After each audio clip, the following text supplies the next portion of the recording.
Isipin mo sandali ito. Isang national team na may kay Soto at AJ Edu sabay sa loob, may QMB pa bilang bonus, at hawak ng isang coach na kilalang-kilala sa paggamit ng depensa para manalo. Kung matutuloy ang lahat ng pirasong ito, baka si Tim Con na ang pinakaswerteng coach sa rehiyon.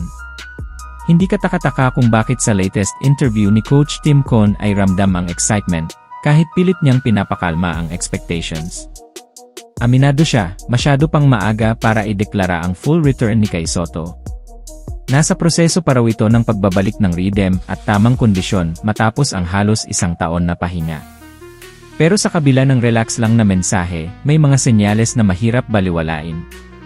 Sa mga huling laro ni Kai sa bilig, nakita natin ang double digits rebounds, mga double-double performances, at presensyang ramdam sa loob kahit may minute restriction pa.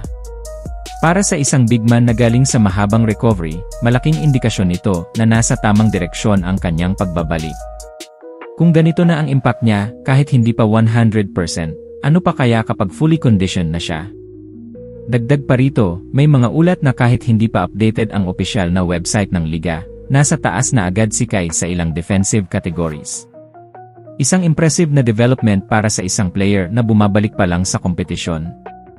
At kung pag-uusapan ng depensa, hindi rin mawawala si AJ Edu.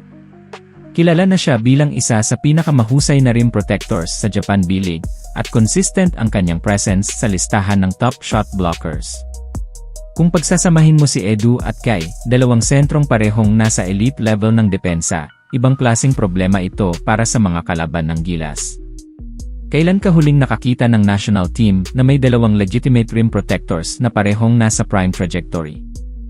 Eksaktong-eksakto ang timing nito, lalo na't paparating ang FIBA window kung saan haharap ang Gilas sa New Zealand at Australian Boomers, dalawang koponan na kilala sa physicality, ball movement, at size. Ayon mismo kay Coach Tim, ang level ng mga ito ay parang European teams, at para makasabay, kailangan ng Gilas ng stops, rebounds, at blocks. Dito lalong nagiging mahalaga ang isa pang napapansin ng fans, mas bulky na katawan ni Kai Soto. May mga nagtatanong kung advantage ba ito o disadvantage. Sa aktwal na laro, malinaw ang sagot. Mas mabigat siya, pero mas stable, mas hirap itulak, at mas effective sa banggaan at rebounding. At ang mahalaga? Nandoon pa rin ang bounce at timing niya sa blocks. Kung nadagdagan ang lakas ni Kai nang hindi nawawala ang athleticism, mas delikado ba siya ngayon kumpara noon? Sa darating na window, gaganapin ang mga laro sa MOA Arena, isang malaking boost dahil siguradong puno ng Pinoy fans. Hindi man ito garantiya ng panalo, pero malinaw na may momentum ang Gilas, at mas malinaw ang direksyon. Kung matupad ang pangarap ni Coach Tim Con na Edu Soto frontline, hindi lang ito magandang balita. Ito ay isang milestone para sa Gilas Pilipinas sa taong ito. Sa huli, iisa lang ang panalangin, manatiling malusog ang ating mga big men at ang buong koponan. Dahil kung kumpleto at handa ang lahat.